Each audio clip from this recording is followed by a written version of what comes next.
നമ്മൾ ഹംപിയിലേക്ക് മാത്രമല്ല പോകുന്നത്. 2 ദിവസത്തെ ഹംപി ടൂർ കഴിഞ്ഞ് നമ്മൾ നേരെ വിടുന്നു ഇന്ത്യയുടെ തന്നെ party ക്യാപിറ്റലിലേക്ക്.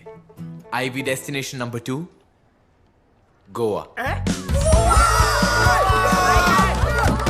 2 days in Hampi, 2 days in Goa. We are gonna have a blast. മീശപ്പുലിമലയിൽ മഞ്ഞ് പെയ്യുന്നത് കണ്ടിട്ടുണ്ടോ? മാജിക് മഷ്റൂം കണ്ടിട്ടുണ്ടോ? ഇതൊന്നും കാണാതെ ധൃതി പിടിച്ച് അങ്ങോട്ട് നിന്നിട്ട് പെന്നയ്യൻ അവിടെ ചെല്ലുമ്പോൾ പുള്ളിക്കാരൻ നീ ഇതൊക്കെ കണ്ടിട്ടാണോ ഇങ്ങോട്ട് വന്നിരിക്കുന്നതെന്ന് ചോദിക്കും. ഇതൊക്കെ നമുക്ക് വേണ്ടിയല്ലേ മൂപ്പർ ഉണ്ടാക്കി വെച്ചിരിക്കുന്നത്. അതൊക്കെ ഒന്ന് കണ്ട് ഹാപ്പി ആയിട്ട് കാലം കൊടുത്തു.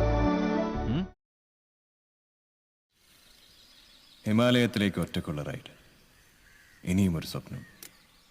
സുനി പണ്ട് ഇങ്ങനെയാണ്, അപ്രതീക്ഷിതമായിട്ടായിരിക്കും അവന്റെ എൻട്രി.